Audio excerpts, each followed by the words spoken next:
Welcome to the channel and welcome to Diffusion in Short. In Short videos are quick explanations of concepts and their connection to nursing.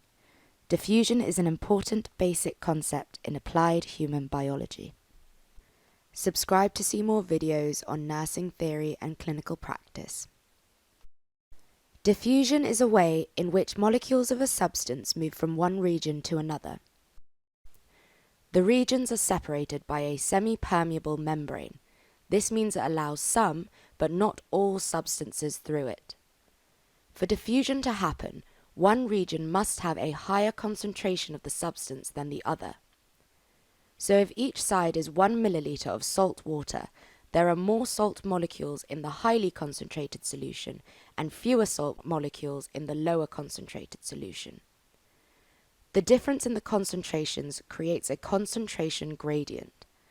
The bigger the difference in concentrations, the steeper the concentration gradient, and the faster the molecules will diffuse across the membrane. The molecules will continue to diffuse down the concentration gradient until there is no longer a difference in the concentration of each region.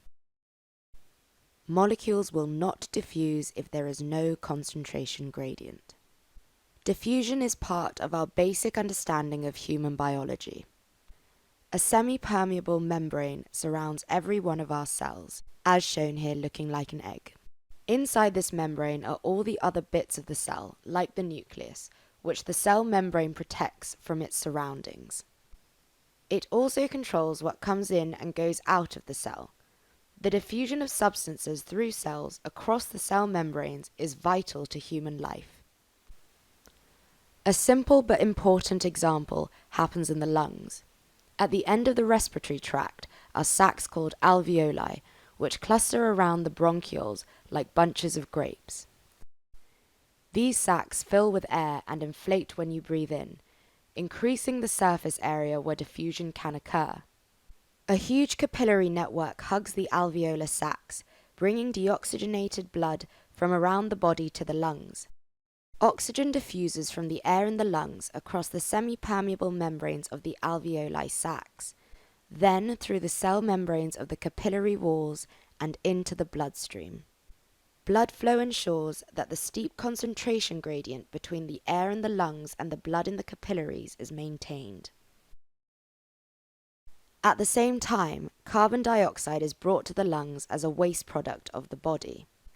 Here it diffuses out of the bloodstream and into the lungs, where it can be expelled as you exhale. This is called gaseous exchange, and is an example of two different but complementary concentration gradients for oxygen and carbon dioxide at the lungs. Elsewhere in the body, diffusion occurs in the kidneys as they clean the blood. Still amongst the waste after the first stages of filtration, water and essential ions are reabsorbed into the capillaries, diffusing from the highly concentrated filtrate back into the bloodstream. In the small intestine, calcium ions are absorbed into the gut lining through diffusion once broken down from larger food molecules. In the eye, there is no blood supply to the cornea, the eye's outermost layer. Instead, the cells respire by performing gaseous exchange directly with the outside air, mud.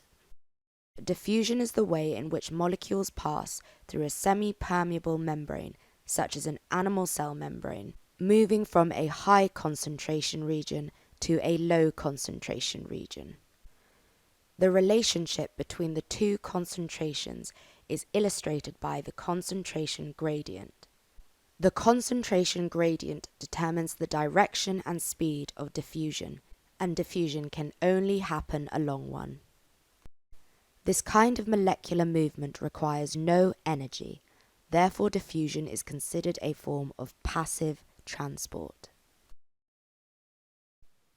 So that's it for Diffusion in Short. I hope you found this video useful. If you have any more questions, please leave them in the comments below and I'll see if I can help. Please do give this video a like if you had a good time, and if you do have any suggestions for things that you'd like to see on this channel, whether it's about theory, clinical practice, or just nursing in general, do let me know. Cheers for watching and see you soon.